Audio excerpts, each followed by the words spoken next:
From Keene in the Shire, the Liberty Media capital of the world, this is Daryl W. Perry, host of FPP Radio News for Saturday, January 28th, 2017. Silver is trading at $17.14 per ounce. Gold is valued at $1,191 per ounce. Bitcoin is trading at 3.1 cents, and the average price of Bitcoin is $922.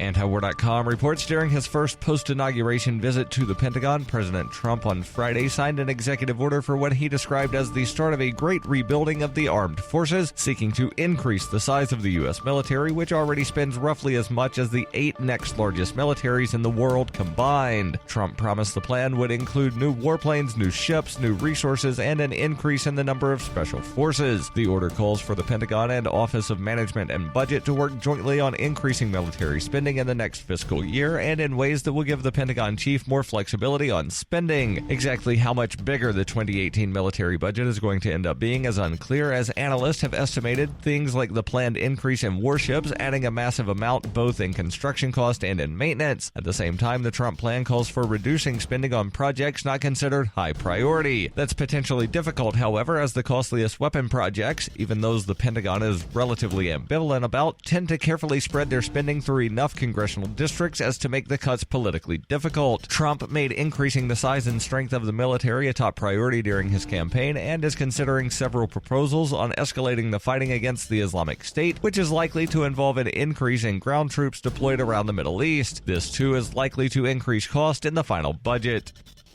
You can support FPP Radio by shopping online. Whether you're looking for precious metals or books, you'll find that and more at shop.fppradio.com. Every purchase you make from one of my affiliates at shop.fppradio.com helps fund FPP Radio.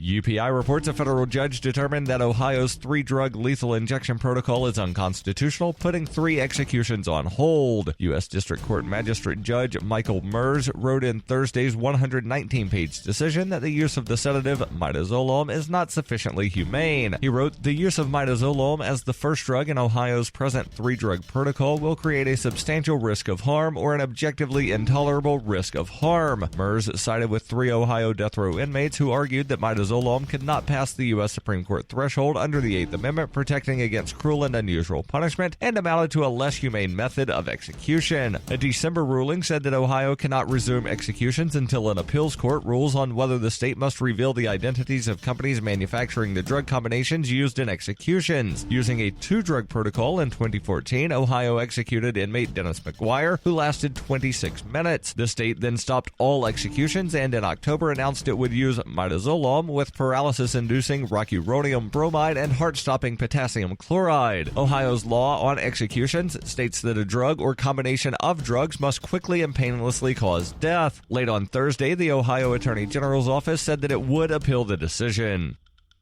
For nearly 40 years, Roberts & Roberts Brokerage has been a trusted source for buying and selling precious metals like gold and silver. They also take Bitcoin for precious metal purchases and have permanently removed the minimum purchase amount for all orders paid in the digital currency. Call Roberts & Roberts today for knowledgeable advice on buying and selling precious metals and a forward-thinking approach to new technologies. 800-874-9760 or visit online at rrbi.co.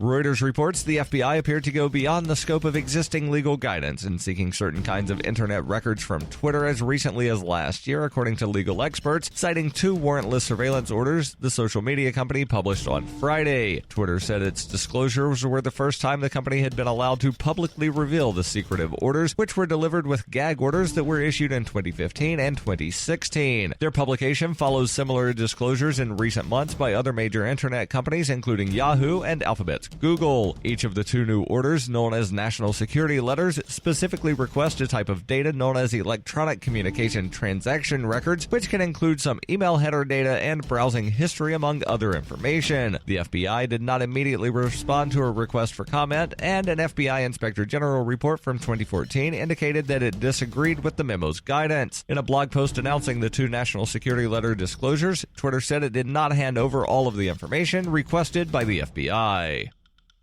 This has been FPP Radio News, online at fppradio.com.